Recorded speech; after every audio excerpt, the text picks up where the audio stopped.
This is an Apostrophe podcast production. You're soaking in it.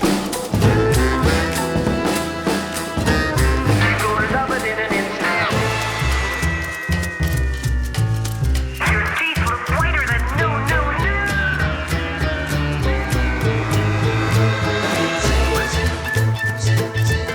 You're not you when you're hungry.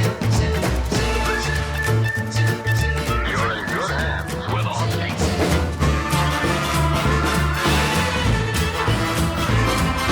You're under the influence with Terry O'Reilly.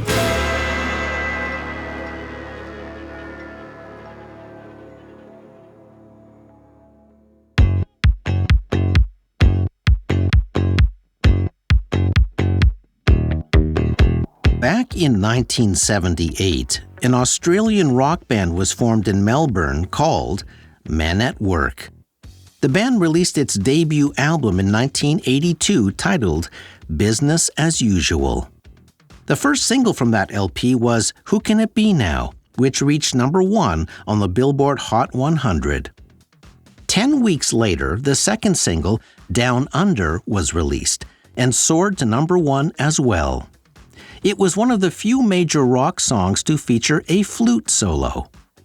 The following month, Business as Usual began a remarkable 15-week run as the number 1 album on the Billboard 100. Men at Work became the first Australian group to have a number 1 album and number 1 single on the Billboard charts simultaneously. The band would win a Grammy as Best New Artist of the Year in 1983. 25 years later, an Australian music-themed TV game show called Spicks and Specks asked the following question. What children's song is contained in the song Down Under by Men at Work? One of the competitors on the game show answered the Kookaburra song, which was correct. Somewhere, an executive at publishing company Larrikin Music sat upright and said, "Wait, what?" Larrikin Music owned the publishing rights to the Kookaburra song. It had been written back in 1932 by music teacher Marion Sinclair. She had entered the song in a competition run by the Girl Guides. The rights of the winning song were to be sold to raise money to purchase a camping ground. The Kookaburra song won and has become a campfire favorite around the world ever since. Marion Sinclair lived until 1988, which meant the song was still protected under copyright. So Larrikin sued Men at Work, stating that the distinctive flute solo in Down Under was copied from the Kookaburra song.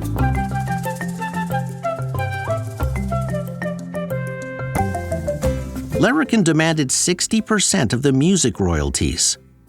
A judge ruled in favor of Larrikin Music, but stipulated that the flute solo was neither the hook nor a substantial part of the song, and therefore ordered Men at Work to pay Larrikin 5% of the music royalties from 2002 onward. It was a strange copycat case, decided 25 years after the song became a hit.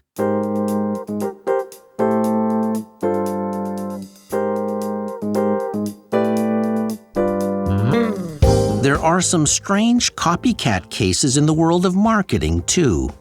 Sometimes, a company's logo and its products are copied by companies in far-off foreign countries. Sometimes, a company's entire image and branding is copied by another company that claims it's free to do so because it's a parody.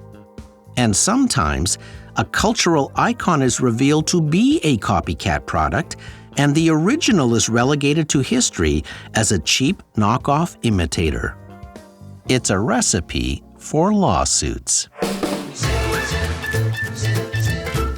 You're under the influence.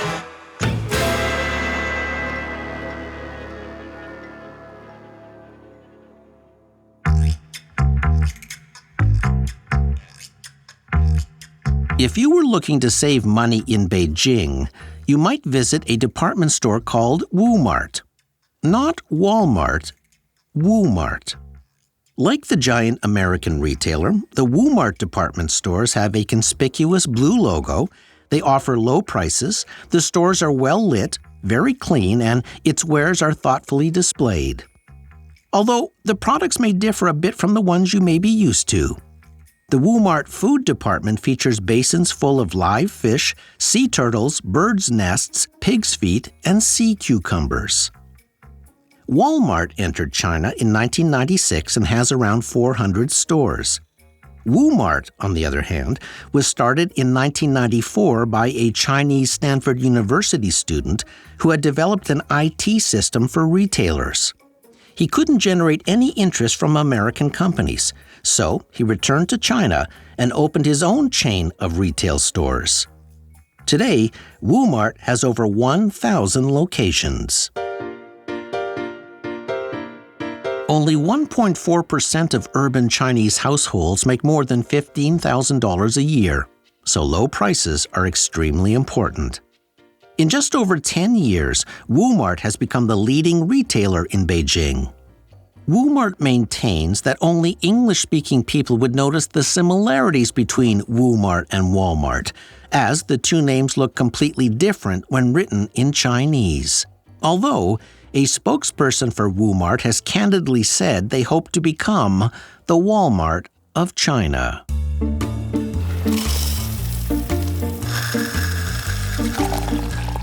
Starbucks is ripe for copycat brands. Here's an interesting case. A coffee shop opened in Los Angeles called Dumb Starbucks. The logo adorning the storefront and on the coffee cups was the actual Starbucks logo, only with the word dumb in front of it. Dumb Starbucks offered the same decor as Starbucks and many of the same menu items. Coffee lovers could enjoy things like a dumb espresso and a dumb vanilla blonde roast in 3 sizes: dumb tall, dumb grande, and dumb venti. There were even dumb versions of the CDs you used to see at the Starbucks cache. Starbucks is extremely vigilant and litigious when it comes to protecting its trademark. So what was Dumb Starbucks thinking? As it turns out, the owner was a comedian named Nathan Fielder. Hi, I'm Nathan Fielder, president and founder of Dumb Starbucks, a brand new coffee experience located in Los Angeles, California. By adding the word dumb, we are legally allowed to use the coveted Starbucks name and logo because we've fulfilled the minimum requirements to be considered a parody under U.S. law. As you just heard, by adding the word dumb, Fielder was technically making fun of Starbucks, using parody to make a point about their high-priced coffee, and therefore could use their trademarks under the fair use stipulation. According to Fielder's lawyer, Dumb Starbucks wasn't a coffee shop. It was an art gallery. The coffee you could buy there was considered performance art. When Dumb Starbucks opened, people lined up for over an hour to get a coffee. Dumb Starbucks was the top trending hashtag on Twitter. Fielder held a well-attended press conference on opening day, saying this was a real business he planned to get rich from. Good afternoon, and thank you all for coming. My name is Nathan Fielder, and I'm the president and founder of Dumb Starbucks.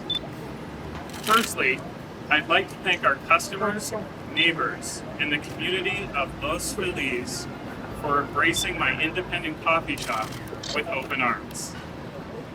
I'm proud to announce that we'll soon be opening a second Dumb Starbucks location in Brooklyn, New York in the next few weeks. The coffee shop was created to be part of Nathan Fielder's Comedy Central TV show called Nathan for You, where Fielder uses his business background to dream up wacky, non-traditional business ideas. The show's slogan is, "Real people, real business, results not guaranteed." Dumb Starbucks didn't last long. The coffee shop was closed down when the LA County Department of Health Services slapped the store with a notice of closure for operating without a valid public health permit. Speaking of parody, have you heard the one about the North Face suing a kid for his South butt?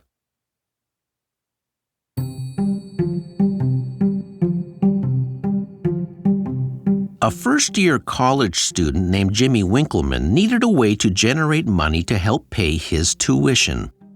So he created a line of casual clothing that spoofed the popular brand called the North Face. Winkleman called his brand the South Butt. His company's slogan was "Never Stop Relaxing," which was a parody on the North Face slogan, "Never Stop Exploring." The North Face has a logo of a half dome with 3 ridges. The South Butt logo is similar but upside down, with 2 ridges, which Winkleman confirmed was meant to infer butt cheeks. The South Butt clothing line includes fleece jackets, shirts, and shorts. Winkleman posted a video on YouTube saying, "Save your money, don't buy the name, relax with South Butt." It didn't take long for the North Face to issue a cease and desist letter. The North Face apparel company threatened to sue Winkleman if he did not cease all sales and promotion of the South Butt. The letter said that the use of the South Butt logo and the "Never Stop Relaxing" slogan was not defensible as parody. The company demanded that Winkleman abandon his pending South Butt trademark application because the similar logo could cause, quote, "consumer confusion." Winkleman's lawyer responded by saying this. I did try to explain with a great deal of candor to counsel for the North Face that the general public is aware of the difference between a face and a butt. Cheeky. South Butt refused to budge, saying the tiny company posed no threat to the North Face Corporation. As the media began to cover the legal battle, it generated increased interest in the South Butt. Soon, its entire inventory was sold out. It was reported Winkleman was making over $100,000 a month at that point. The North Face again asked Winkleman to cease and desist. The South Butt responded by launching a Facebook app that helped people see the difference between a face and a butt. The North Face then filed an 84-page federal lawsuit alleging trademark infringement. It said, quote, "Unfortunately and inevitably, the North Face's success attracts opportunists seeking to pirate its famous trademarks for their inferior knockoffs." Winkleman's lawyer responded saying, quote, "While Jimmy may have turned 19 years of age, and while he looks 14 and, to some, acts 12, Jimmy and the South Butt have no choice but to defend the present action to protect the integrity of the marketplace, freedom of choice for the consumer, freedom of speech for all, and the fundamental tenets of capitalism and competition." The court ordered both sides to enter into mediation to resolve the conflict. But before that could take place, the two parties came to an amicable agreement on April 1st. The irony was inescapable. Regarding the agreement, the Denver Post reported that Winkleman promised to stop selling merchandise under the name The South Butt, and the North Face paid Winkleman a considerable amount of money to do so. Not long after, Winkleman created a brand new company called The Butt Face. The North Face again alleged Winkleman was in contempt of the settlement. Winkleman said the agreement stated he couldn't use the South Butt anymore, but nowhere did it say he couldn't do another parody of the North Face. Conversely, the North Face argued the settlement agreement prohibited any other reproduction, counterfeit, copycat, or colorful imitation of the North Face trademarks. Eventually, Winkleman backed down. He was ordered to pay $65,000, although the amount dropped by $1,000 for every month he didn't violate the agreement. It was an interesting copycat case because it raised two questions. Does freedom of speech mean a young entrepreneur can make money peddling successive lines of parody clothing? And does an agreement to end the South Butt really mean you can never use the butt face?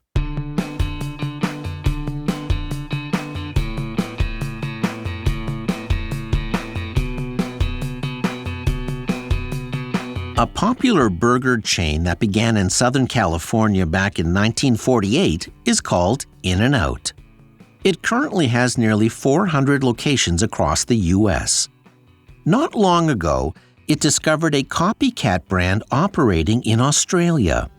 That burger chain was called Down-N-Out. In-N-Out alleged that Down-N-Out was mimicking its menu and its famous logo with the yellow arrow. The owners of Down-N-Out said that because In-N-Out had no restaurants down under, there was no trademark to protect. In-N-Out responded by stating it had advertised in Australia since 2012 and has operated pop-up restaurants there. So, they went to court. When the federal court ruled, it sided with In-N-Out. Down-N-Out was ordered to hand over, within 60 days, all material bearing the Down-N-Out logo, including signage, packaging, promotional items, advertising, brochures, pamphlets, merchandise, stationery, and business cards, and to cancel any domain names and social media accounts. Down-N-Out appealed the decision. It admitted it was inspired by In-N-Out, but that wasn't against the law. And it maintained the judge had failed to place sufficient significance to the difference between the word in and the word down. Again, the appeal court sided with In-N-Out.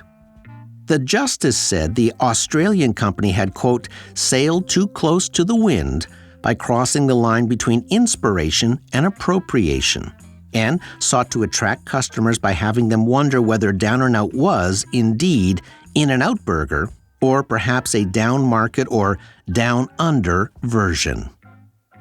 Down-N-Out was finally down and out.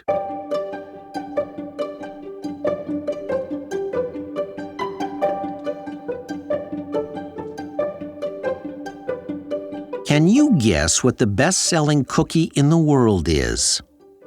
Answer: Oreo. It is now sold in over 100 countries.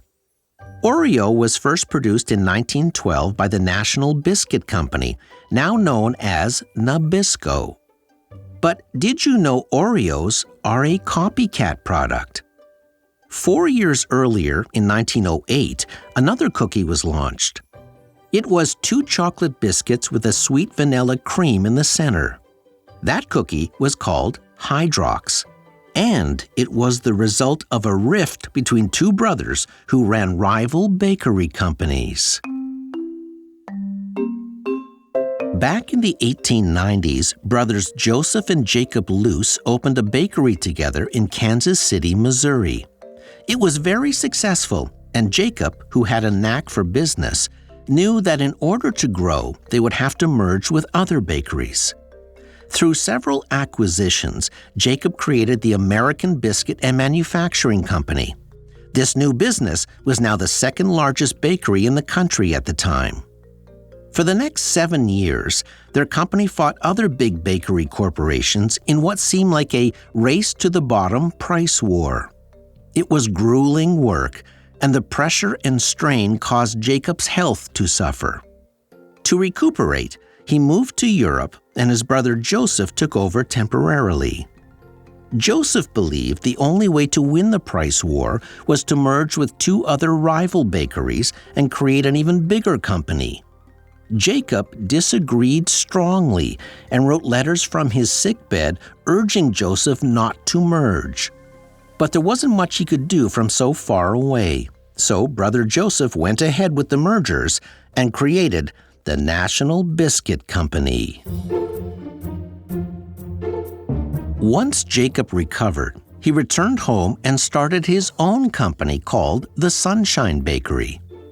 10 years later, it was one of the largest bakeries in the nation, second only to his brother's company, Nabisco. Even though Jacob's bakery was smaller, it had a winning cookie the country loved. It was 2 beautifully embossed chocolate wafers with a sweet vanilla filling in the center. They called it Hydrox. While that name sounds more like a household cleanser today, that wasn't the case in 1908. Back in the early 1900s, people had become increasingly concerned about the purity of food. So the government cracked down and passed a food purity law. The Sunshine Bakery always advertised that they used the highest quality ingredients. So when it came time to brand their new cookie, they wanted a name that suggested purity. And what was more pure than water? So they created a brand name from the words hydrogen and oxygen, the two chemicals that make up water. Hydrox. 4 years later, rival Nabisco came out with a new cookie. It was two beautifully embossed chocolate wafers with a sweet vanilla filling in the center. They called it Oreo and positioned it directly against Hydrox. Interestingly, the Oreo couldn't compete with the success of Hydrox. Oreo was priced cheaper and was considered a copycat cookie. Hydrox was the clear favorite of cookie lovers everywhere. The brothers battled it out until the early 1920s when they died 1 year apart.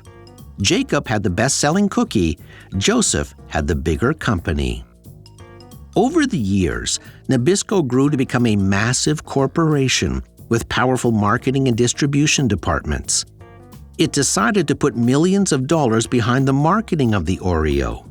In the 1950s, Oreo was relaunched at a higher price point, which made Oreo seem like the premium choice. It's fun living on a ranch, but who's having the most fun? He's riding a pony, but they're eating Oreo cookies. Delicious Oreo cream sandwich. Each Oreo's really two cookies, you know. Two chocolatey cookies with a luscious cream filling in between. The most and the creamiest filling of all.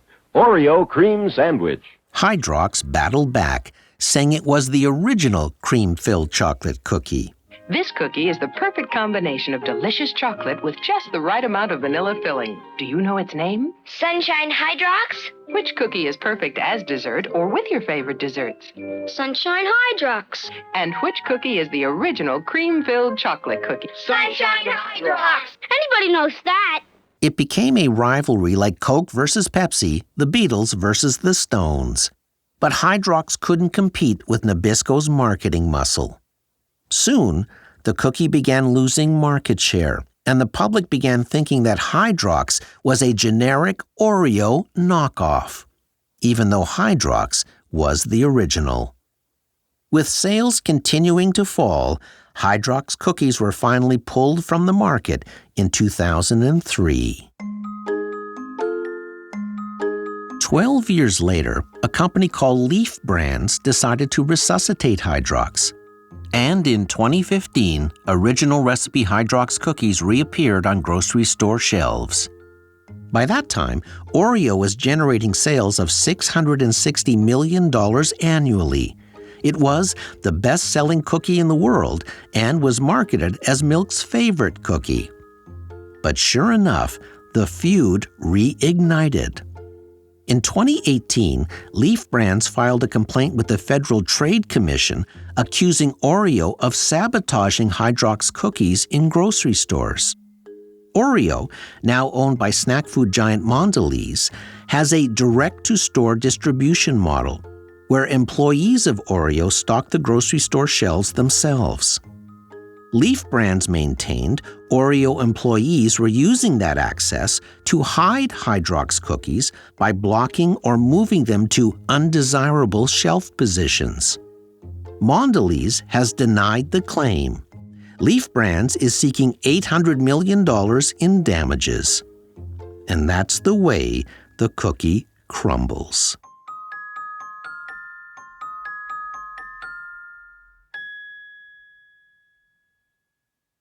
Copycat brands always walk a razor's edge.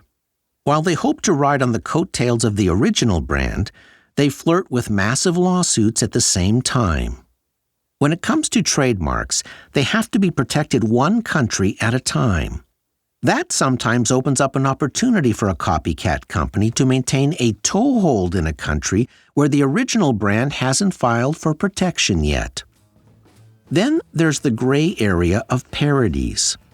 The law does protect parody, but there is a fine line between lampooning and outright infringement.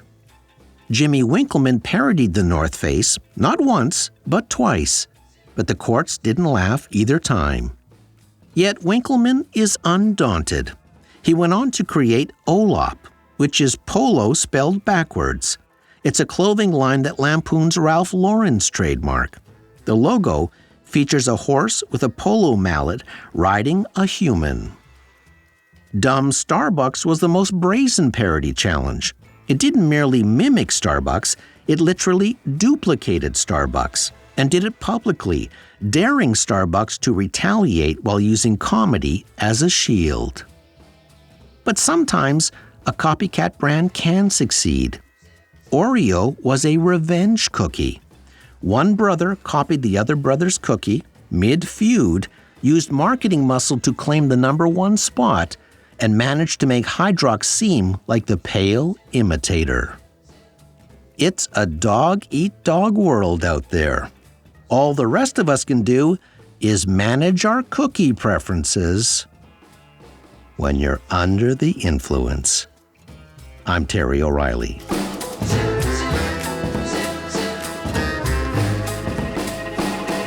This episode was recorded in the Terrestream Airstream mobile recording studio. Producer, Debbie O'Reilly. Sound engineer, Jeff Devine. Research, Patrick James Aslin. Under the Influence theme by Ari Posner and Ian Lefevre. Tunes provided by APM Music. Follow me on social at Terry O Influence. This podcast is powered by Acast. And if you think there are too many ads in a show about advertising, tisk tisk, and you'd like to see those ads go down and out, you can listen ad-free on Amazon Music. And if you'd like to read next week's fun fact, just go to apostrophepodcasts.ca and follow the prompts. See you next week. Hi, this is Annie Kennedy from Coburg, Ontario.